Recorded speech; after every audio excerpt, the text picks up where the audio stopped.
Congress senior కేంద్ర మాజీ మంత్రి దివంగత గడ్డం వెంకటస్వామి 11వ వర్ధంతి సందర్భంగా ఘనంగా నివాళులర్పిస్తున్నారు నేతలు, కార్యకర్తలు, ఆయన అభిమానులు. హైదరాబాద్ ట్యాంక్ బండ్ దగ్గర కాకా విగ్రహానికి నివాళులర్పించారు ఆయన కుమారుడు బెల్లంపల్లి కాంగ్రెస్ ఎమ్మెల్యే వినోద్. కాసేపట్లో కాకా విగ్రహానికి పూలమాల వేసి నివాళులర్పించనున్నారు మంత్రి వివేక్ వెంకటస్వామి. పెద్దపల్లి ఎంపీ గడ్డం వంశీకృష్ణ, ఇతర కుటుంబ సభ్యులు కూడా రానున్నారు. జిల్లాల నుండి కాకుండా ఆయన అభిమానులు, అలాగే కార్మిక సంఘాలు, దళిత నేతలు ట్యాంక్ బండ్కు పెద్ద సంఖ్యలో తరలి వస్తున్నారు. కాకా ఆశయాలను కాపాడుతూ ముందుకు తీసుకెళ్తున్నామన్నారు బెల్లంపల్లి ఎమ్మెల్యే గడ్డం వినోద్. కాకాతో పాటు తమకు మద్దతుగా నిలుస్తున్న సోనియా గాంధీ, రాహుల్ గాంధీకి ప్రత్యేక ధన్యవాదాలు తెలిపారు. ఎల్లప్పుడూ కాకా సేవలను, ఆయన స్ఫూర్తిని కొనసాగిస్తామన్నారు ఎమ్మెల్యే వినోద్. చూస్తా 2025 దాదాపు 11 ఏళ్ళు అయిపోయింది స్వర్గీయ వెంకటస్వామి గారు మా నాన్నగారికి.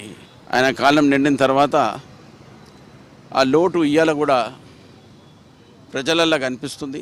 ప్రజలందరూ ఆయనను సేవల గురించి ఎల్లప్పుడూ ప్రత్యేకంగా మాకైతే ఒక రూపం ఉండే, ఒక గైడింగ్ ఫ్యాక్టర్ ఉండే.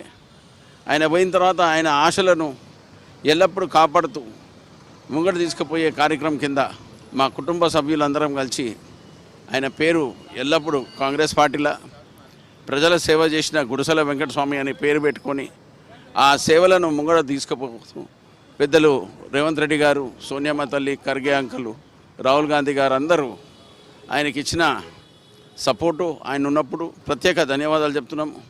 ఇప్పుడు మా కుటుంబం తరఫు నుంచి కూడా మా నాన్నగారు ఇచ్చిన ఆశలను ముంగడకు తీసుకుపోతూ ఎల్లప్పుడూ ప్రజలకు సేవ కార్యక్రమం కింద నేను ఎమ్మెల్యేగా, మా తమ్ముడు మంత్రిగా, మా వంశీపేట కలిసి ఆయన ఎంపీగా ఉండి మా నాన్నగారు ఉన్న ఆశలను ఎల్లప్పుడూ ఫుల్ఫిల్ చేస్తూ ఈ యానివర్సరీ రోజున ఆయనను గుర్తు చేసుకుంటూ ప్రజలకు సేవ చేసే కార్యక్రమాన్ని ముగ్గురు పెట్టుకుంటాం.